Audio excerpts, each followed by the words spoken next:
हम एक ऐसे वक्त में हैं जब भारत और चीन जो कि एशिया के दो बड़े देशों में से एक हैं, दोनों न्यूक्लियर आर्म्ड देश हैं। इन दोनों देशों के बीच में सरहद पे टेंशन है। हमारे साथ हैं एम्बेसडर विष्णु प्रकाश, जो कि एक बहुत ही एक्सपीरियंस्ड हैं इस विषय में, एक्सटर्नल अफेयर्स के मामले में। भारत के जो रिश्ते हैं चीन से, अभी जिस तरह की स्थिति बनी हुई है सीमा पर, किस तरह का असर इन दो बड़े देशों के बीच के रिश्ते पे आपको पड़ता हुआ दिखता है? किस तरह का प्रभाव नजर आता है? मैंने चीन में पोस्टिंग की है। 25 साल से चीन को फॉलो कर रहा हूँ। जो पिछले प्रधानमंत्री थे चीन के, वन चाओपाओ, वो कहा करते थे कि भारत और चीन के इतिहास में 99% हमारे हम दोस्त रहे हैं। जो उन्होंने नहीं कहा कभी कि 99% हम दोस्त इसलिए रहे हैं कि हमारा पड़ोसी देश नहीं था, तिब्बत हमारा पड़ोसी देश हम्म। था। जब से चीन हमारा पड़ोसी देश हुआ है, तब से समस्याएं ही रही हैं। ये इतिहास के पन्ने जब आप पलट के देखें तो 50s में 1950 से लेके 1950 टू 59, जब हमारी ऊपर से दोस्ती थी, तभी चीन अपने मंसूबे पका रहा था। वो हमारे पीठ पीछे कुछ ना कुछ लगा हुआ था, क्योंकि 1962 की जंग की तैयारी सुनते हैं कि 2-3 साल लगे उनको करने में। तो जी। मैं कहना ये चाहता हूं कि चीन हमारा दोस्त नहीं है, ना ही हो सकता है, ना ही रहेगा। इसलिए नहीं रहेगा कि चीन अपने आप को एक बहुत अनोखा देश समझता है। वो अपने आप को मिडिल पावर समझता है। वो अपने आप को मिडिल किंगडम समझता है। मिडिल पावर नहीं, मिडिल किंगडम समझता है। और चीन का जो राष्ट्रपति है, अपने आप को नए दौर का एक तरह से राजा समझता है। जी। और ये सदा इनकी प्रवृत्ति रही है। और चीन में एक कहावत है कि आसमान में एक ही सूरज हो सकता है, और वो सूरज आप और हम समझ सकते हैं चीन के पक्ष से। जो आसमान है वो एशिया है या दुनिया है, और सूरज एक चीन है। तो वो सदा भारत को मुश्किलातें पैदा की हैं चीन ने हमारे भारत के रास्ते में। और ये लगातार जारी रहेगा, क्योंकि चीन के साथ के सामने जो हमने देखा भी है, समझौते, कानून, कायदे, मर्यादा का कोई महत्व नहीं। और ये माओ भी कहा करते थे कि power flows through the barrel of the gun. वो अभी भी प्रवृत्ति वही है, क्योंकि ये ताकत सिर्फ समझते हैं, और अपने फॉरेन पॉलिसी के ऑब्जेक्टिव्स को हासिल करने के लिए ये कुछ भी कर सकते हैं। तो जैसा कि आपने कहा अभी कि चीन कभी हमारा दोस्त नहीं रहा है, अभी पिछले एक दशक में खास करके हमने देखा कि चीन के साथ रिश्ते अच्छे करने की कोशिश हुई, ट्रेड और बिजनेस के थ्रू रिश्ते बनाने की कोशिश की गई। अभी चीन के राष्ट्रपति भारत भी आए। इतने सब के बाद में जिस तरह की स्थिति अभी बन रही है, सरकार ने भी कदम उठाए हैं कुछ, जिसमें से एक कदम था कुछ एप्स को बैन किया है। लेकिन क्या ये काफी है, और किस तरह से अभी इस सिचुएशन को हैंडल करना चाहिए, या भारत का क्या इसके तरफ में रवैया होना चाहिए? जी, हम सदा शांति पे हमको दृढ़ विश्वास है, बातचीत पे विश्वास है। पाकिस्तान का ही देख लीजिए। पाकिस्तान ने कितनी बार हमसे धोखा किया, फिर भी कोशिश यही रही कि किसी तरह पाकिस्तान के साथ बातचीत का दौर चलता रहे। उसी तरह हमने चीन के साथ भी प्रयत्न बहुत किया, और प्रधानमंत्री नरेंद्र मोदी जी ने तो बहुत ही प्रयत्न किया, पर उसका जो जवाब मिला हम सबके सामने है। तो जो थोड़ा बहुत भी भ्रम था कि चीन सुधर सकता है, वो भ्रम खत्म हो चुका है। अब अगर चीन ये समझे कि भारत 1962 वाला भारत है, तो वो उनकी गलतफहमी होगी। भारत ने बहुत तरक्की की है, मैं मानता हूँ चीन ने भी बहुत की है, पर हम चीन की धरती नहीं हड़पना चाहते। चीन हमारी धरती हड़पना चाहता है। तो हमारे पास वो ताकत है कि अपने अपने जमीन को, अपनी धरती को हम सुरक्षित रख सके। और हमारे सैनिकों ने दिखा दिया 15-16 की रात को। देखिए, मैं ये कहना चाहूंगा कि आपके चैनल के माध्यम से कि अगर एक देश मुझे दिखा दें दुनिया में जिसके सैनिकों के पास हथियार हो, जिनके पास घातक हमला हो रहा हो, पर क्योंकि ये मर्यादा थी, ये अंडरस्टैंडिंग थी कि हथियार इस्तेमाल नहीं करेंगे, तो हमारे वीर जवानों ने हथियार इस्तेमाल नहीं किया। तो ये तो डिसिप्लिन और प्रोफेशनलिज्म है। तो अब रही बात ये कि हमारा एक तो ये कि हम अपनी धरती नहीं देंगे और चीन को समझा ये दिखा देंगे। दूसरा, अब हमारी चीन के साथ कोई अच्छा, उससे कहने से पहले ये मैं कहूंगा कि देखिए, जो ये बिजनेस एज यूजुअल तो हो नहीं सकता, और ये भी बड़ा क्लियर है कि इसके लिए कॉस्ट होनी चाहिए, क्योंकि भाईचारा चीन समझता नहीं है।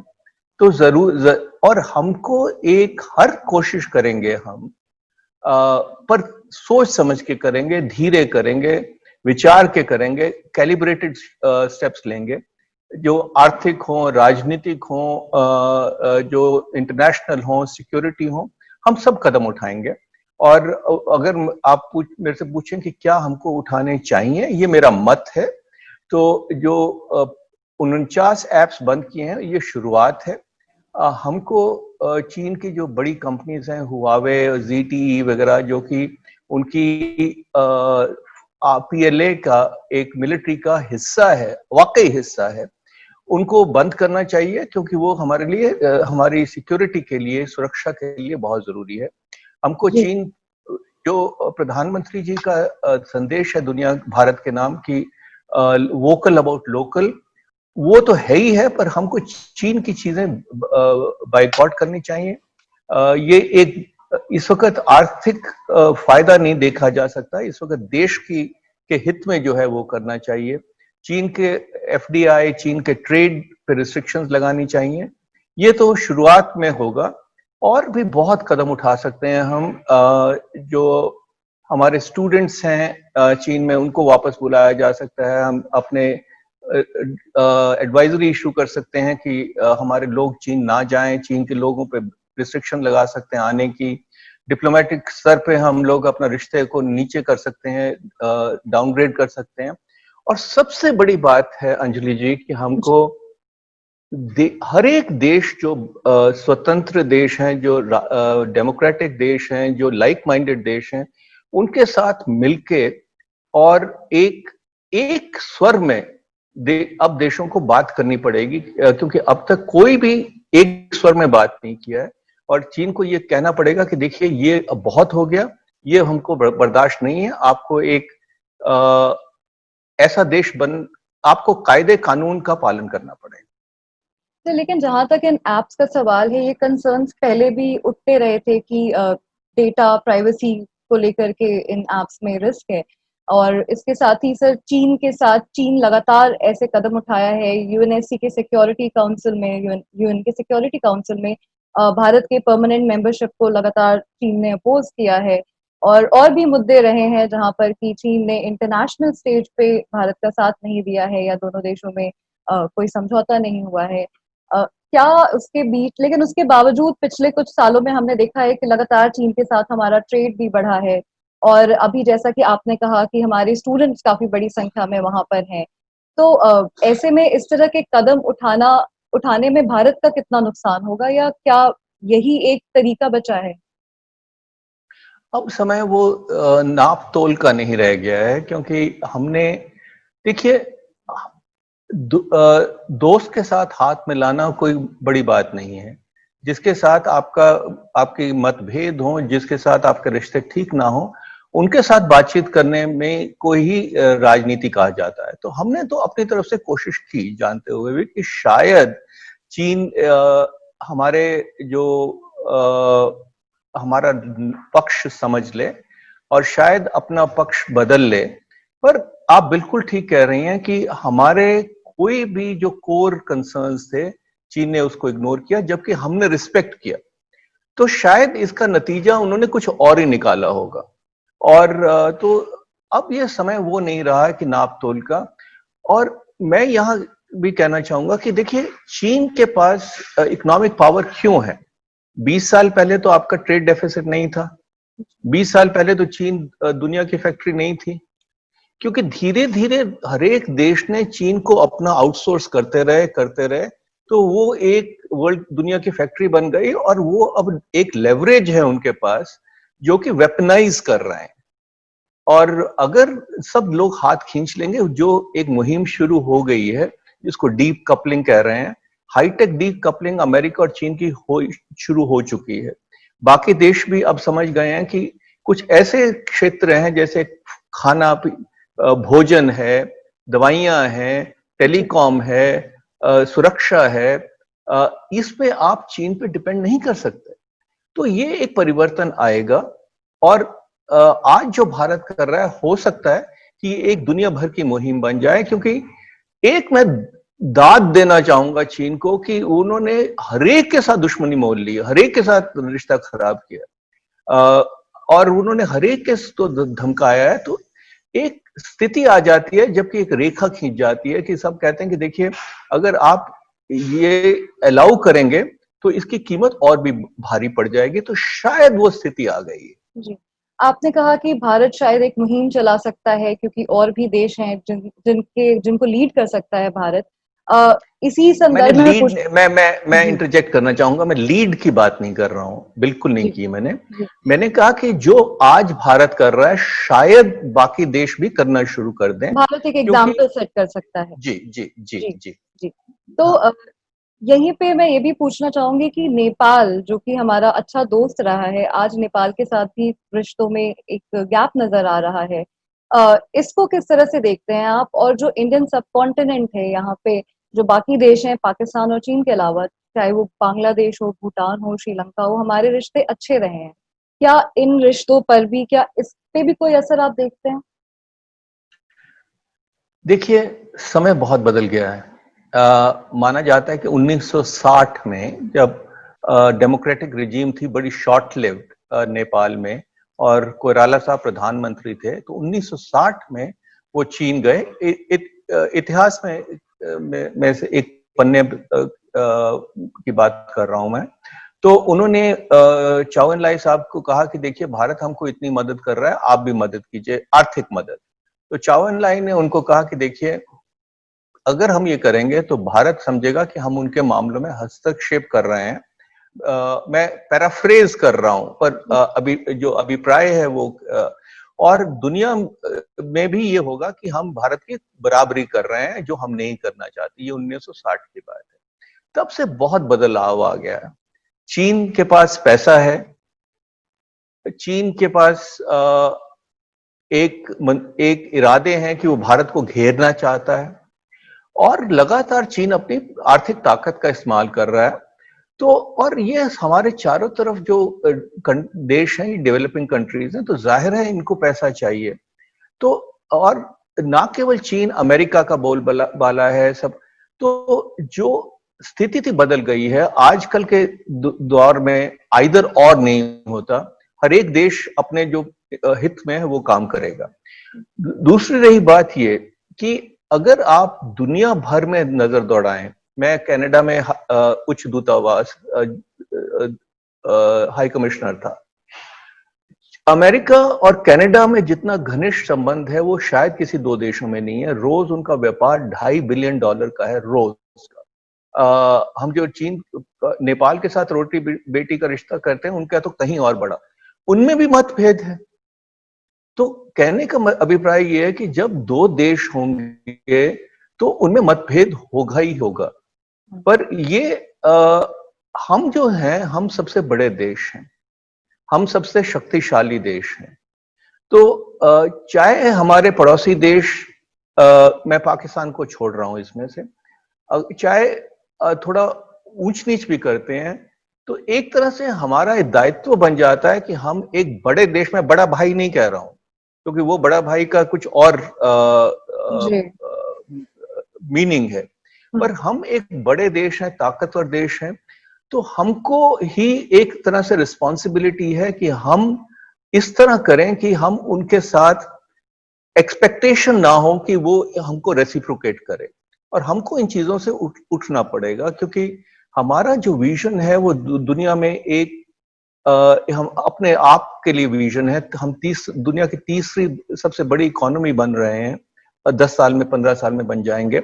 तो हमारा एक अपने लिए विजन है और हमको अपने पड़ोसी देशों को साथ लेके चलना पड़ेगा। मुझे खुशी है इस बात की कि हमारे बांग्लादेश के साथ जिस तरह से संबंध बिल्कुल सुधरे हैं, बहुत बड़ी बात है। भूटान के साथ, अफगानिस्तान के साथ, म्यांमार के साथ हमारे संबंध, श्रीलंका के साथ कभी, और मालदीव में जिस कोई सतह पे डिपेंड करता है कौन सी सतह है। तो हमको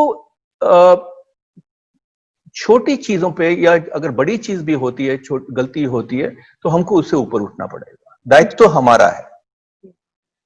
इसके साथ ही आपने दो चीजों का मेंशन किया था। एक तो ये कि भारत और चीन के साथ शांति नहीं रही, शांति इसलिए रही क्योंकि तिब्बत था। तिब्बत पे आज तक भारत ने कोई भी अपना कोई भी स्टैंड नहीं लिया है। और दूसरी चीज आपने कहा कि 1962 में 2-3 साल शायद तैयारी चली, चीन ने तैयारी की, उसके बाद ये युद्ध हुआ। क्या आज की तारीख में आपको लग रहा है कि स्थिति 1962 या उसके आसपास के वक्त में जैसी थी उस तरह की हो रही है? नहीं जी, वो शायद वो नौबत नहीं आएगी, पर हकीकत ये है कि जो जिस समय चीन ने ये घुसपैठ की है, जिस स्तर पे की है, जिस प्लानिंग के साथ की है, ये कोई लोकल एक्शन नहीं है। ये बीजिंग से प्रूव हुआ है और बिल्कुल सबसे ऊपर शिखर स्तर पे प्रूव हुआ है। तो ये इस वक्त उनके कई इरादे हैं। हम तो अटकलें लगा सकते हैं, अपने आप को ताकतवर दिखाना चाहते हैं शी जिनपिंग, भारत को सबक सिखाना चाहते हैं। बहुत चीजें हैं जो वो बुरा मानना चाहें तो मान सकते हैं, क्योंकि देखिए एक ताकत है, चीन ऐसी ताकत है और एक अथॉरिटेरियन देश है, एक्सपेंशनिस्ट पावर है। जो वो करता है वो सही है। जो अपनी एलएसी की अपनी तरफ से जब वो इंफ्रास्ट्रक्चर बनाते हैं तो उनका हक है।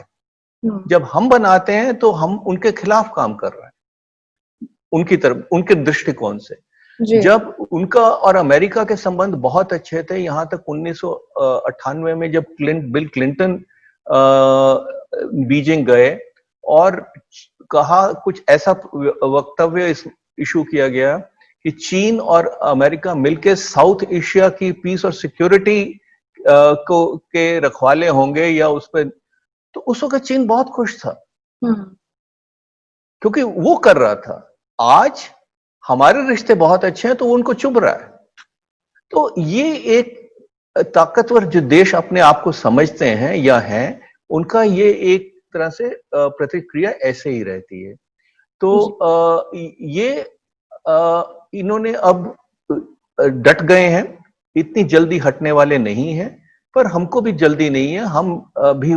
हम डिफेंसिव पोजीशन पे हैं और हमारा इंफ्रास्ट्रक्चर भी बहुत बढ़िया हुआ है, बढ़ाया गया है पिछले 6 साल में। खास तौर पे हमारे जवानों का मनोबल बहुत अच्छा है, दुनिया की सपोर्ट है। देखिए, मैं सपोर्ट कह रहा हूं, ये नहीं कह रहा हूं कि वो हमारे लिए जंग करेंगे। लड़ाई हमको ही लड़नी है।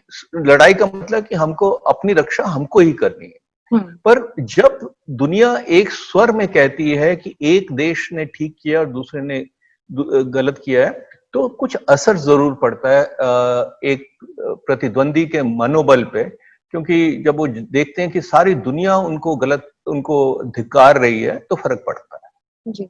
और आखिरी सवाल मैं ये पूछना चाहूंगी कि अभी जो बातचीत चल रही है कोर कमांडर लेवल पे, लेफ्टिनेंट जनरल लेवल पे, इसके अलावा क्या कोई डिप्लोमेटिक चैनल से भी बातचीत करने की जरूरत है भारत को, ऐसा आपको लगता है? या क्या अभी आपको लगता है कि बातचीत से किसी तरीके से ये स्थिति जो है वो सॉल्व हो सकती है? देखिए, हो सकती है तो मैं, या नहीं हो सकती ये तो भगवान जाने, पर प्रयत्न होना बहुत जरूरी है। और वो प्रयत्न हम लगातार करते रहेंगे। देखिए, मेरा ये, हमने बातचीत तो सब कुछ कर ली है, मैं आपकी वो बात का जवाब भी दूंगा अभी। अपनी अपनी राय व्यक्त करूंगा, जवाब तो क्या दूंगा। पर एक और हकीकत है जो हमको समझनी, जो हम जानते हैं, एक ज्योग्राफी, जो भूगोल है, उसको बदला नहीं जा सकता। अगर हम चाहें कि चीन को वहां से निकाल के और कहीं किसी और समुद्र के किसी बीच में छोड़ दें, तो वो अभी तक टेक्नोलॉजी नहीं आई है। तो चीन वहीं रहेगा, हम वहीं रहेंगे। हमको चीन के साथ एक पड़ोसी रहेगा और हमको उनके साथ को एग्जिस्ट करना है। तो वो हमको कोई ना कोई रास्ता चीन को भी निकालना पड़ेगा, हमको भी निकालना पड़ेगा। पर जब तक नहीं निकलता, कोशिश यही रहेगी कि बातचीत हो, और राजनीतिक स्तर पे तो हुई भी है।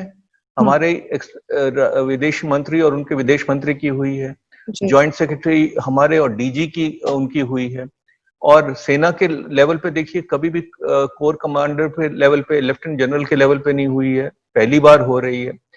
तो भरसक प्रयत्न है, पर हम उन पे विश्वास करें ये नहीं होगा। हमको जैसे रोनाल्ड रीगन ने रिक्याविक में आइसलैंड में कहा था जब गोर्बाचोव को मिले थे कि दवेरियाई नो प्रवेरियाई, ट्रस्ट बट वेरीफाई, वो हमको करना पड़ेगा। पर हमको आंखें खुली रखनी है हमारी, हमको सुदृढ़ता दिखानी पड़ेगी, फ्लेक्सिबिलिटी भी दिखानी पड़ेगी। इसलिए कि फ्लेक्सिबिलिटी ये नहीं कह रहा हूं अपनी जमीन के बारे में, अपनी धरती के बारे में, पर ये कि आप बातचीत में किस तरह से, अगर थोड़ा सेटबैक भी हुआ है फिर कोशिश कीजिए, क्योंकि जहां बातचीत खत्म होती है, जहां राजनीति खत्म होती है, वहां लड़ाई शुरू होती है, वो किसी के हित में नहीं। जी, तो एम्बेसडर विष्णु प्रकाश का कहना है कि हमें चीन के साथ बातचीत करनी चाहिए, वो सबसे जरूरी है, वो बेस्ट ऑप्शन है, लेकिन वहीं पे जहां पर हमें भरोसा भी रखना चाहिए, वहीं वेरीफाई भी करना चाहिए। यानी कि चीन के साथ जो हमारी बातचीत हो रही है या जो चीन का रुख है भारत के प्रति, उसको लेकर के हमें ब्लाइंडली ट्रस्ट नहीं करना चाहिए। क्या मैंने सही कहा सर? जी बिल्कुल ट्रस्ट नहीं करना चाहिए, ब्लाइंडली तो क्या, बिल्कुल ट्रस्ट नहीं करना चाहिए। पर पर बातचीत का दौर और उसके साथ जो हमको एक्शन लेना है, जो काउंटर मेजर्स लेने हैं, जो दुनिया को इकट्ठा के साथ हमको एक साझा करना है, वो हमको करते रहना पड़ेगा। गो न्यूज से बात करने के लिए बहुत बहुत धन्यवाद। प्लेजर।